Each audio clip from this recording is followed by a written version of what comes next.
yang dimuliakan Reverend Father Felix Lau,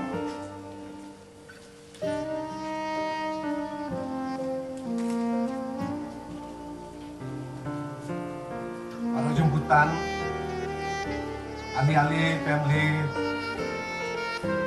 Box Rosary Pujian Meskipun, saudara ahli-ahli keluarga, saudara dan saudari yang dihormati sekalian. Kita rasa bersyukur karena dengan izin dan berkat Tuhan dapat kita bersama-sama berada di sini untuk sambutan ulang tahun ke-30 Family Box Rosary Pujian Meskipun Afrika. Untuk makluman saudara dan saudari sekalian, Family Box Rosary ini telah ditubuhkan pada 26 hari bulan November 1990. Ahli-ahlinya terdiri dari penduduk kawasan RTR Plaza 2 bawah, dan ada juga beberapa keluarga dari kawasan Neton, saya sendiri. Ingin mengucapkan terima kasih kepada pengerusi pengelola Encik Wilfred Chin dan kata-kata yang haluan yang begitu baik tentang sedikit tentang sejarah dan aktiviti Family Box Rosary pada di sini ya. Jadi kita memberi syukur terima kasih kepada Tuhan Allah, dan kita juga saya ingin juga berdoa untuk Family Box Rosary ini agar merasai pemberkatan dan rahmat daripada Tuhan untuk menjadi saksi-saksi Yesus di masyarakat kita, supaya kita ini semua menjadi umat Katolik yang baik ya, yang boleh membawa orang untuk lebih mengenali Yesus. Dalam nama Bapa dan Putra dan Roh Kudus.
Marilah kita berdoa.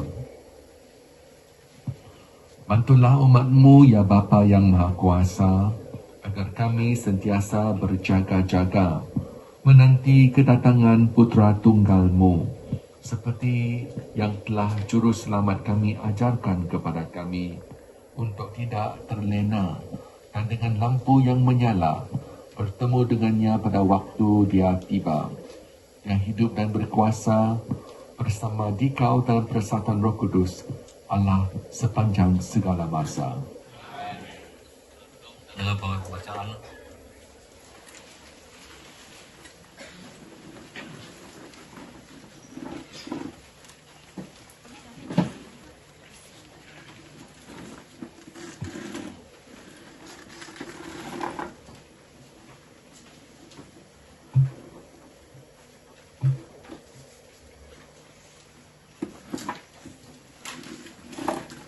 A reading from the prophet Isaiah, chapter 48, verse 17 to 19.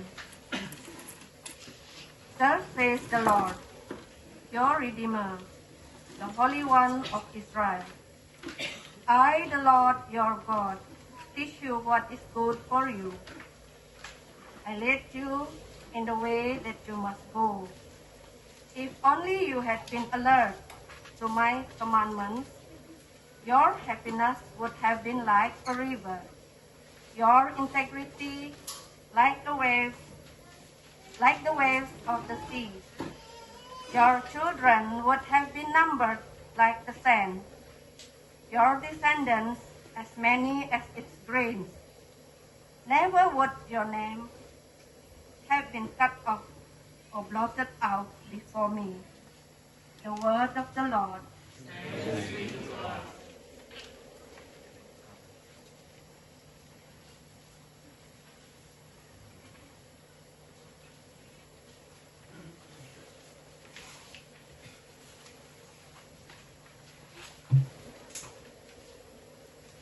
Let's respond to the word of God. The response is, anyone who follows you, Lord, will have the life of life.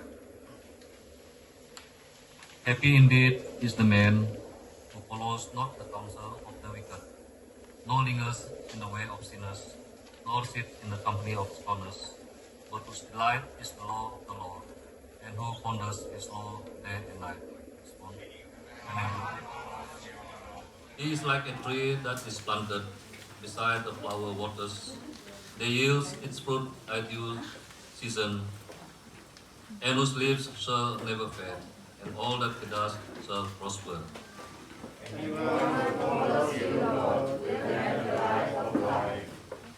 Not so are the wicked, not so, for their light we know that shall be driven away by the wind. But the Lord guards the way of the just, but the way of the wicked leads to doom. Please stand for the acclamation of the gospel.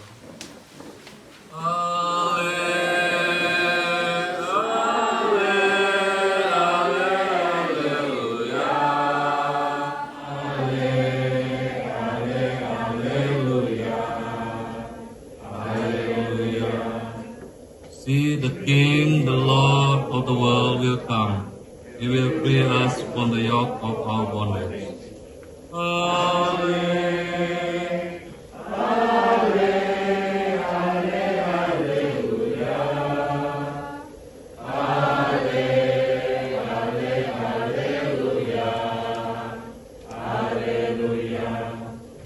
Tuhan bersamamu. Inilah Injil suci menurut Matius. Yesus berkata, dengan apakah dapat kubandingkan manusia zaman ini? Mereka anak-anak yang duduk di pasar, satu kumpulan berseru kepada yang lain. Kami memainkan seruling untukmu tetapi kamu enggan menari.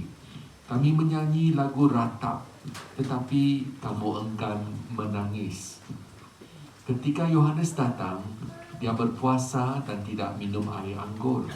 Lalu semua orang berkata, dia dirasuk roh iblis. Ketika Anak Manusia datang, dia makan dan minum. Lalu semua orang berkata, lihatlah dia ini, pelahap, pemabuk, kawan kepada pemungut cukai dan orang berdosa. Namun demikian, kebijaksanaan terbukti benar dengan perbuatannya. Injil Tuhan. Sila duduk. Kita mendengar bacaan Injil dan mungkin ada di antara kita tidak begitu jelas apakah yang dimaksudkan oleh Yesus tentang apa itu yang mengatakan bahwa orang pada zaman waktu itu umpama anak-anak yang duduk di pasar. Apakah erti Yesus? Apakah poin penting yang ditekankan oleh Yesus? Apakah pengajaran yang penting yang hendak Yesus berikan kepada kita? Dia kata seruling dimainkan. You play the pipe, seruling dimainkan. Pada zaman itu kalau muzik dimainkan, apakah orang lakukan? Mereka menari. Seruling itu ada muzik yang dimainkan waktu orang bersuka cita. Jadi ini dimainkan, tetapi anak-anak kecil itu enggan menari. Lepas itu, okey, kalau kamu enggan menari, tak ada mood mau menari, baiklah sekarang kita nyanyi lagu ratap. Dirges, in English, dirge. Dirge adalah lagu yang dimainkan waktu orang berkabung. Waktu ada orang meninggal, itu dia menyanyi lagu berkabung. Tetapi waktu ini dimainkan, mereka pun enggan menangis. Artinya ialah, dibuat ini tak diterima, buat itu pun tak diterima. Ya. Kamu tahu apa bengkeng dah? Seperti orang bengkeng, budak-budak bengkeng. Dan dia kemudian dia menjelaskan tentang Yohanes Pembaptis. Yohanes Pembaptis ini seorang nabi yang besar, nabi yang mulia. Yohanes Pembaptis ini dia menyampaikan mesejnya di mana? Bukannya di kota-kota besar, tetapi di gurun, jauh daripada kota-kota. Dan cara hidupnya agak istimewa. Dia seorang yang dalam bahasa Inggris kita sebut ascetic. Ascetic artinya dia sangat strict, sangat tegas. Tidak minum, selalu berpuasa. Pakaiannya apa? Dia pakai baju yang dibuat daripada bulu unta. Bukan baju biasa, baju bulu unta yang simple. Dan dia pakai pinggannya diikat dengan tali yang dibuat daripada kulit binatang. Dan makanannya apa? Bukannya ayam atau lembu, bukan. Makanannya adalah serangga. Serangga belalang. Kita diberitahu dia makan belalang dan juga madu. Itu cara hidupnya.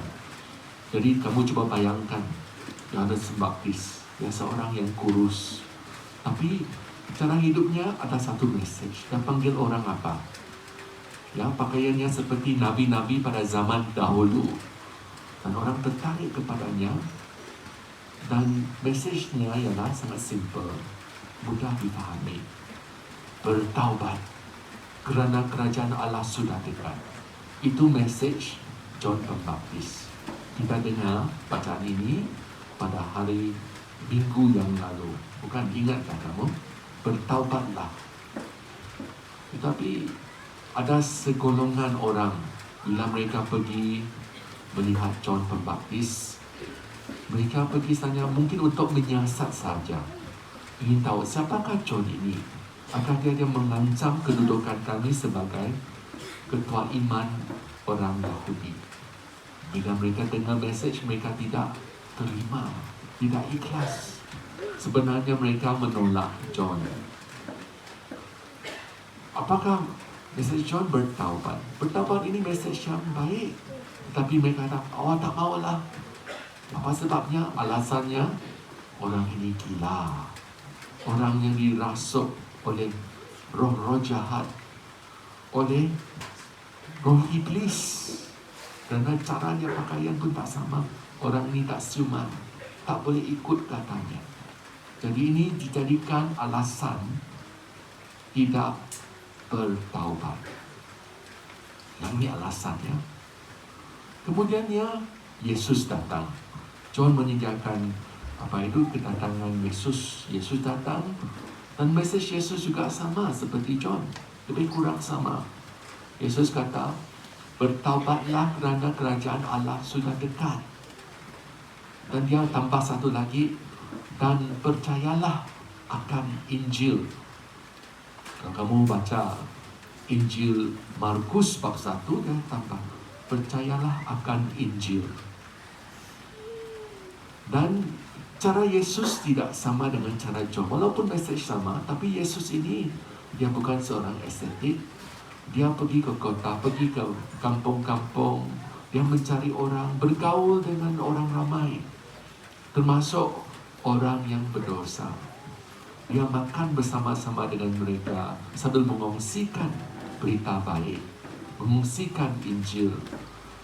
Dia ini sangat prihatin kepada orang yang sakit, orang yang menderita, dan mengambil berat tentang mereka. Jadi, we say Jesus is very gentle. John is very harsh, Jesus very gentle. And very caring. And apabila orang ini ternampak Yesus, golongan ini, Farisi, ada sesetengah Farisi, orang Farisi, sesetengah orang Saduki, mungkin sesetengah orang ahli Taurat. Apa mereka kata? Oh, Yesus ini, dia seorang pelahap. Pelahap apa ini? Glutton, in English glutton. Orang yang suka makan berlebih-lebihan. Ya, gelojoh macam itu. Nanoknya gelojoh. And then Yesus ada minum bersama-sama orang. Oh, pemabuk, alkoholik, dia kata. Kemudian dia bergaul dengan siapa? Orang ramai, termasuk pemungut cukai. Mengapa pemungut cukai? Mereka kata, oh, dia bergaul dengan pemungut cukai. Dan pemungut cukai mereka ada reputasi buruk pada waktu itu. Orang yang bekerja dengan musuh, dengan kerajaan Rom. Orang yang selalunya dianggap sangat apa namanya, Tetapi golongan Farisi, orang yang sepatutnya alim, mereka menolak Yesus. Mereka tahu mesejnya bertobat memang baik, tetapi alasan digunakan pelahap, pemabuk, orang yang tidak suci dijadikan alasan juga, tidak mau bertaubat. Ya, jadi inilah masalah besar. Yesus bila dia melakukan pelayanannya, dia juga mengerjakan kerja mukjizat sebagai bukti bahwa dia telah diutus oleh Allah Bapa Syurgawi. Bagaimana dengan kita? Kita anggap kita ini Katolik, ya bagus. Kita sudah dibaptiskan, bagus. Tetapi adakah kita perlu bertaubat? Semua kita perlu bertaubat. Ya, kerana kita ini semua orang yang berdosa. Tiap-tiap hari kita perlu lebih mendekati Yesus. Ada orang mereka kata, oh, saya cuba mengatasi dosa ini, tetapi saya lemah. Selalu berulang-ulang kali melakukan dosa yang sama. Kita ini memang lemah, tetapi yang diperlukan kita ini bukan hanya tidak melakukan dosa, tetapi kita mesti mendekati Yesus. Nah, itu pertobatan yang jati, mendekati Yesus. Kalau kita mendekati Yesus, secara otomatik kita menjauhkan diri daripada dosa. Kalau kita coba menjauhkan diri daripada dosa, buat benda lain bukan Yesus, kita akan gagal. Ya, gereja memberi kita banyak peluang untuk bertaubat. Hari Rabu yang lalu kita ada confession, bukan? Saya harap kamu telah mengambil kesempatan untuk membuat confession yang baik. Kerana dalam sakramen pengakuan dosa ini, kita menerima rahmat yang besar supaya kita dapat hidup lebih patuh kepada apa yang kehendak Tuhan, menurut kehendak Tuhan. Dan dalam bacaan pertama, apa yang dinyatakan kepada kita, kehendak Tuhan adalah supaya kita bahagia, supaya kita ini gembira, supaya kita menerima dan merasai berkat yang besar. Itulah kehendaknya, supaya kita ada terang hidup dalam diri kita, ya, supaya kita ini ada kebebasan. Itu yang kehendak Tuhan untuk setiap kita. Tetapi sekiranya kita enggan bertaubat, enggan berubah, Tuhan tak ada cara, kerana dia beri kebebasan mau mencurahkan rahmat ini, tapi kita sendiri yang enggan. Ya.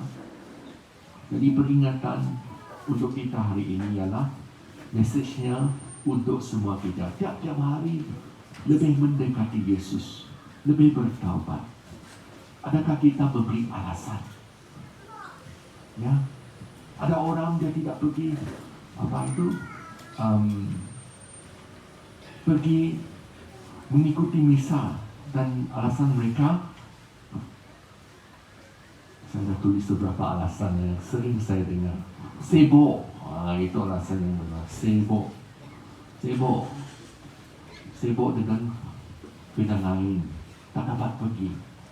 Kalau penting, tentu kamu dapat cari jalan untuk pergi.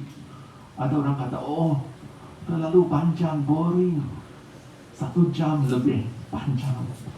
Tetapi kalau mau tengok World Cup football, wah, berjam-jam bertunggu. Itu. Nah, jadi itu satu alasan. Ada orang kata, oh lama tidak pergi confession.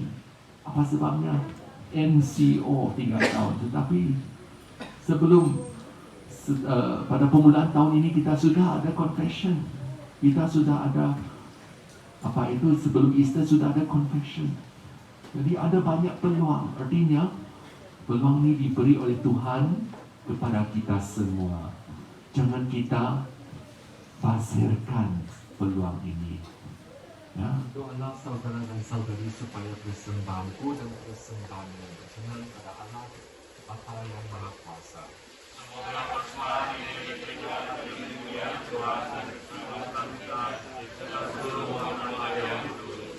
bersukacitalah ya Tuhan dengan doa dan persembahan kami, dan oleh kerana kami tidak layak, datanglah untuk menyelamatkan kami dengan perlindungan belas kasihan-Mu demi Kristus Tuhan kami. Amin. Tuhan bersamamu, marilah mengarahkan hati kepada Tuhan. Marilah bersyukur kepada Tuhan Allah kita.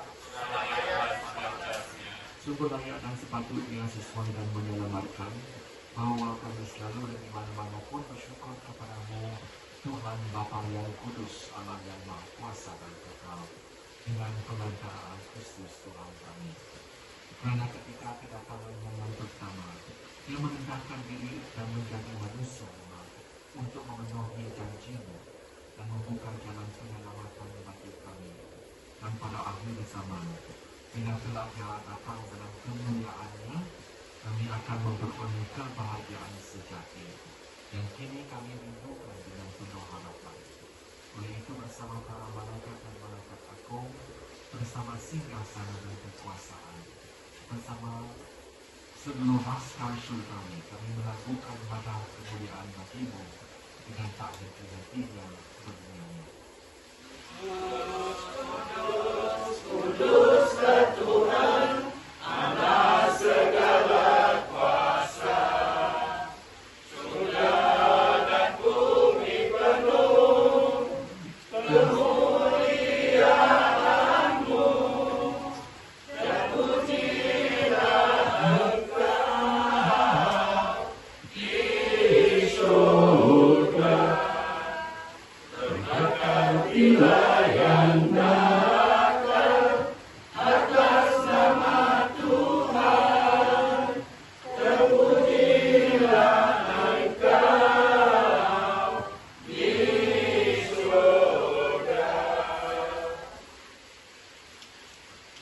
sungguh kuduslah Engkau, sumber segala kekudusan. Maka kami mohon, kuduskanlah persembahan ini dengan pencurahan Roh-Mu, agar bagi kami menjadi tubuh dan darah Tuhan kami, Yesus Kristus. Ketika Dia diserahkan untuk menanggung sengsara dunia, sebab di seluruh bumi, agar Engkau menyempurnakannya dalam cinta kasih, dalam persatuan dengan Bapa Suci kami, Francis, dan Uskup kami Simon, serta semua rohani. Ingatlah juga akan saudara dan saudari kami yang telah meninggal, dengan harapan akan bangkit, dan akan semua orang yang telah berpulang dalam kebaktian-Mu. Dan terimalah mereka dalam cahaya wajah-Mu. Kami mohon kasihanilah kami semua, agar kami Engkau terima dalam kebahagiaan abadi, bersama Santa Pahlawan Maria Bunda Allah, Santa Yosef Pembelanya, bangsa dan semua orang kudus sepanjang masa yang hidupnya beriman padamu. Semoga kami pun engkau perkenalkan bersuka, memuji, dan memuliakan Engkau dengan pengantaran Yesus Kristus.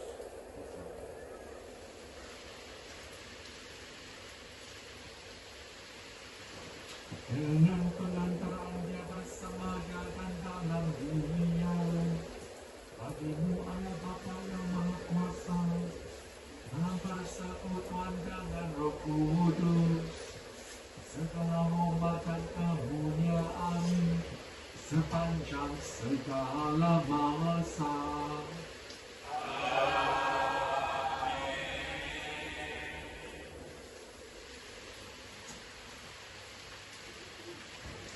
Atas petunjuk dan menawar kita dan menurut ajaran ilahi, maka bermula kita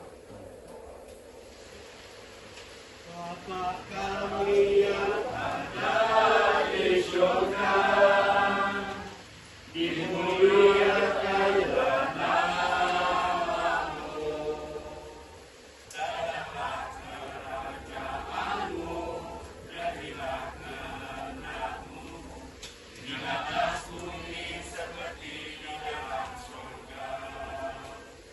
Berilah kami rezeki pada hari ini, dan ampunilah kesalahan kami, seperti kami mengampuni yang bersalah kepada kami, dan janganlah masukkan kami ke dalam percobaan, tetapi bebaskanlah kami dari yang jahat. Tuhan, kami mohon bebaskanlah kami daripada segala yang jahat. Sudilah memberi damai sepanjang hidup kami, supaya kami yang telah dikuatkan oleh kelimpahan belas kasih-Mu selalu bebas dari dosa dan dijauhi dari segala gangguan, sambil menantikan harapan yang membahagiakan dan kedatangan dari penyelamat kami, Yesus Kristus.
Senantiasa membawa cahaya anak-Mu Yesus kepada semua orang.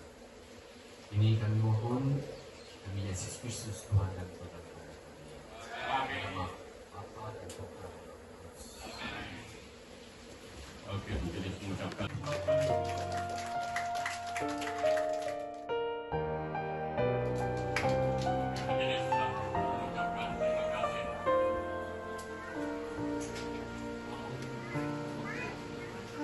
Oke, satu lagi persumbangan daripada pengelola sambutan ulang tahun ke-30 bertemu semasa pul pada malam ini. Ada Kelikau, awal semayang, pemilik Rosri berjemur semasa pul dan tunjuk yang sambutan pada malam ini. Oke, tepuk tangan untuk tema. Oke, terima kasih.